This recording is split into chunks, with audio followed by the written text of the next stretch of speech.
कार्तिक मास का करवा चौथ नजदीक था, यही सोचकर चिड़िया रानी बहुत खुश थी। रानी, कुछ ही दिनों में करवा चौथ आने वाला है। इस बार तो मैं सोनू जी से अच्छे से खर्च करवाऊंगी। बहुत बनते हैं ना, जब देखो तो गजरा लाकर मुझे खुश कर देते हैं।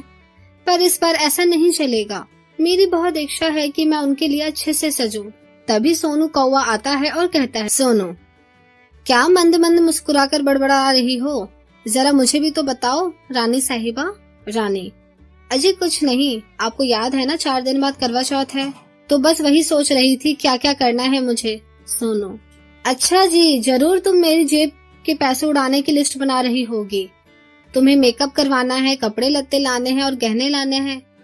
रानी, हाँ, आपको कैसे पता चला? रानी, हाँ आपको पता है ना, तो ये सब शॉपिंग करवा देना मुझे, वरना मैं आपको बताऊंगी। सोनू, अरे भाग्यवान, चिंता मत करो, दिला दूंगा।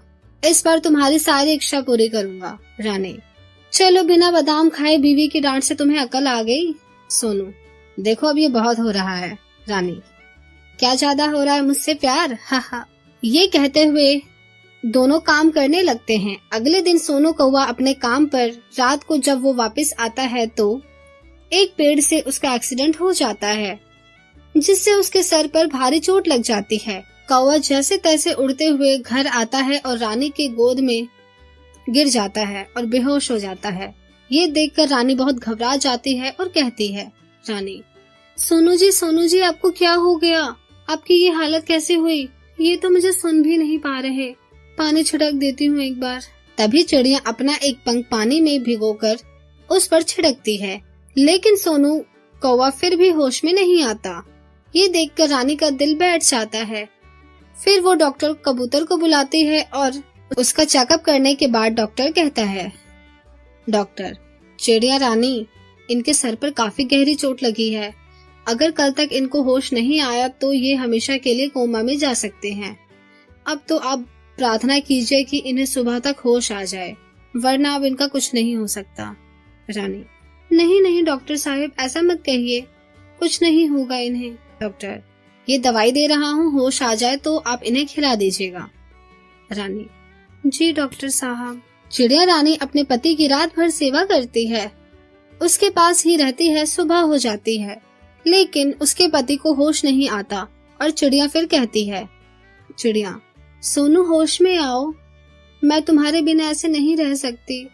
कल करवा चौथ का व्रत है, देखना तुम्हारे लिए मैं बहुत निष्ठा से करवा चौथ रखूंगी।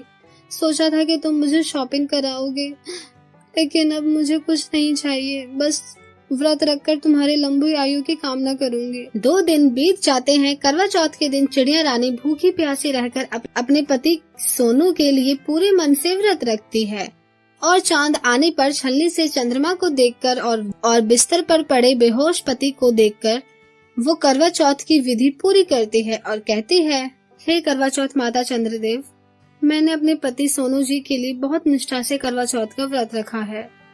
मैं चाहती हूँ कि मेरे पति की आयु दीर्घ आयु हो जाए और वो बिल्कुल स्वस्थ हो जाएं। मेरे इस व्रत का फल दीजिए करवा चौथ माता। तभी उसका पति कौवा होश में आकर कहता है, कौवा, रानी देखो, मैं तुम्हारी करवा चौथ की आस्था से बिल्कुल ठीक हो गया हूँ। चलो अब मैं तुम्हें पानी पिलाकर व्रत खुलवाऊं। इस तरह से चिड़िया के निष्ठा से व्रत रखने पर उसका पति बिल्कुल स्वस्थ हो जाता है और खुशी खुशी रहने लगता है। ढोलकपुर नाम के गांव के सारे पक्षी एक दूसरे के साथ हंसी खुशी रहते थे। उन्हीं में से एक पिंकू नाम की चिड़िया अपने पति चिंटू कबूतर के साथ बड़े से पेड़ पर रहती थी। पिंकू और चिंटू उस गांव में उम्र में तो थे सबसे छोटे, पर दोनों काफी समझदार और दयालु थे और गांव वालों की हमेशा मदद किया करते थे। ऐसे ही एक सुबह श्वेता कबूतर, पिंकू, ए बेटा पिंकू, बेटा तू जरा इधर आना। पिंकू, हाँ माँ जी बोले, क्या हुआ? श्वेता, बेटा जरा अपने पति को बुलाना, ये देख कहीं से चिट्ठी आई है और साथ में कुछ कागजात हैं, जरा बता देगा क्या इसमें क्या है? पिंकू, जी माँ, मैं अभी बुलाती हूँ, अंदर आइए। श्वेता, ठीक है बेटिया। पिंकू, अजी सुनते हैं, जरा इधर आइए, ये अम्मा आई हैं, कुछ काम है इन्हें। चिंटू, आ रहा हूँ बाबा। जी माँ जी बताइए, नमस्ते, क्या हुआ? श्वेता, ये पेपर देखना बेटा जरा। चिंटू, अरे अम्मा, ये तो जमींदार का है, तुम्हें घर खाली करने को बोल रहा है। इस उम्र में मैं कहाँ भटकूंगी, बहू बेटे ने भी घर से निकाल दिया है। चिंटू, अरे अम्मा आप रो मत, आप हमारे साथ रहो। श्वेता, शुक्रिया बेटा, इस गांव में सबका सहारा है तो सबकी मदद करता है। तुम दोनों की जोड़ी भगवान सलामत रखे। ऐसे ही चिंटू और पिंकू गांव में सभी की मदद करते थे और गांव वाले उन्हें भगवान की तरह मानते थे। ऐसे ही कई दिन बीत जाते हैं और करवा चौथ का त्योहार आ जाता है। पिंकू कहती है, चिंटू जी आज करवा चौथ का त्योहार है, मुझे कुछ पैसे दे दो, सामान लेकर आना है पूजा का। चिंटू, अरे मैं कल लेकर आ गया रात में और कुछ पैसे उधर रख दिए हैं, तुम्हें कुछ और चाहिए हो तो ले लेना। पिंकू, अरे वाह चिंटू जी, मान गए आपको, भगवान ऐसा पति सबको दे। चिंटू, हाँ बस अब ज्यादा मस्का मत लगाओ, मुझे देर हो रही है। ऐसे ही सब हंसी खुशी चल रहा था और पिंकू गांव की सभी चिड़िया के साथ मिलकर करवा चौथ की तैयारी कर रही थी। उधर चिंटू अपने काम पर होता है। इतने में वहाँ का जमींदार भैरव कौवा आ जाता है। सारे पक्षी, मालिक आ गए, जल्दी जल्दी भागो। भैरव, अरे ओ गांव वालों, कहाँ भाग रहे हो? राजू कबूतर, सारे गांव वालों को बुलाओ जल्दी, अगर 5 मिनट के अंदर यहाँ सब जमा नहीं हुआ तो सबकी लाशें मिलेंगी। ये सुनकर सारे पक्षी एक लाइन में डरते हुए खड़े हो जाते हैं। तब भैरव कौवा बोलता है, भैरव कौवा, अरे ओ गांव वालों, ध्यान से सुन लो, 2 दिन के अंदर ये गांव खाली कर देना सब, यहाँ मेरी फैक्ट्री बनेगी, अगर नहीं खाली किया तो तुम सबकी लाशें मिलेंगी यहाँ और तुम्हारी लाशों पर बनेगी मेरी फैक्ट्री। राजतोता, पर मालिक हम कहाँ जाएंगे, यही छोटा मोटा काम कर हम अपना गुजर बसर करते हैं, ऐसा मत करिए मालिक, हम पक्षी बेघर हो जाएंगे। राजू कबूतर, सुना नहीं मालिक ने क्या कहा, अपनी जान प्यारी नहीं है क्या तुझे? पिंटू चिड़िया, हम में से कोई भी यहाँ से नहीं जाएगा, समझे तुम? इतने सालों से यहाँ के पक्षी पर तुम अपना हुक्म चलाते आ रहे हो, अब नहीं मानेगा कोई। हाँ, हम में से यहाँ से कोई नहीं जाएगा। राजू कबूतर, अच्छा तो ठीक है, ये लो फिर, और किसी को मरना है?